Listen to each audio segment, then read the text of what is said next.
saya objektif, ya, itu saya sampaikan kepada seluruh masyarakat. Tidak ada tandingannya sosok figur pemimpin sekali Pak Prabowo dari sisi moralitas, kapabilitas, dan elektabilitas. Yeah. Coba tadi dari sisi moralitas, ya, beliau sudah, Bapak tahu sendiri Pak Prabowo, sabarnya kurang apa? Dikhianati, ditipu, dimaling, difitnah, gitu. Coba sejak dulu kan, dituduh ini, tuduh itu, ya. Tapi beliau tidak pernah menjawab.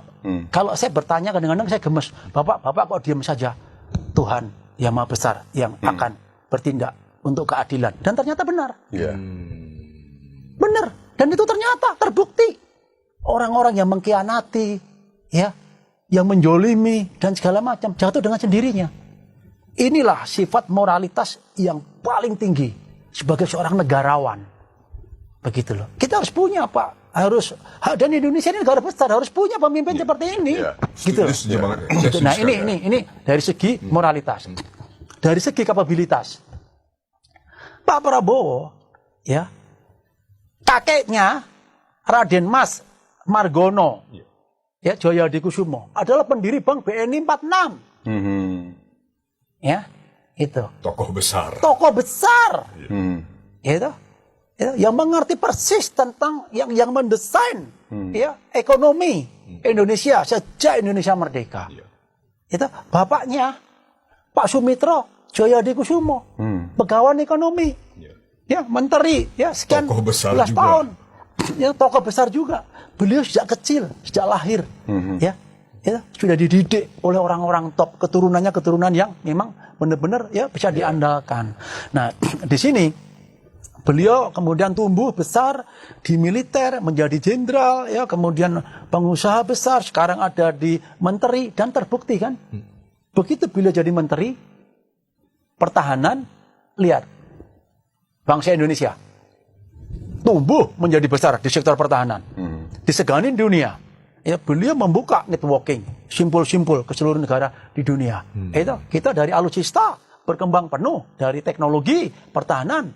Ya, ini apa dinobatkan di survei-survei menteri terbaik, itu fakta, itu bukti. Artinya kapabilitas beliau tidak tertandingi menurut saya. Siapa tokoh yang seperti itu? Mohon maaf aja, Pak. Gitu loh. Menteri mana yang seperti itu? Ya. Coba kalau kita melihat beliau kunjungan ke luar negeri, ya kan? Itu. Begitu respeknya mereka, kan kelihatan figur kan, Pak. Gitulah. Nah, kita kan bangga.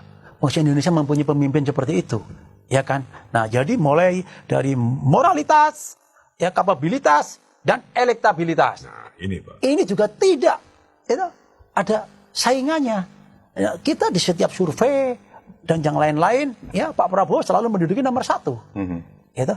Kalau boleh dicek, ditanya, itu di seluruh Indonesia, rakyat Indonesia, kamu tahu nggak Pak Prabowo? Pasti tahu. Iya. Ya enggak? Ya, pasti tahu, objektif. Ya, artinya kan elektabilitasnya tertinggi. Nah, jadi penilaian saya sebagai warga negara Indonesia, ya, saya kepingin, ya, rakyat itu mengerti persis, mempunyai pemimpin yang bisa membesarkan bangsa ini, yang mencukupi 3 kriteria itu tadi. Dia orang yang mempunyai morality, ya, mempunyai capability, dan mempunyai electability yang tidak diragukan lagi. Nah, kalau seperti ini, saya yakin tidak perlu puluhan tahun. Dalam waktu 5 tahun, beliau memimpin, Pak Prabowo memimpin Indonesia, udah dipastikan deh, Indonesia akan naik, ya, tidak lagi G20, mungkin bisa menjadi G7. Ya, naik kelas ya, Pak, ya? Naik kelas. Ya. Karena apa? G7. Tadi kan saya di awal menyampaikan, permasalahan Indonesia ini hanya satu. Pemimpin. Ya, yang mencukupin kriteria ini tadi. Ya. Sehingga apa? Bisa mengeksploitasi, mengeksplorasi, mengolah seluruh sumber daya.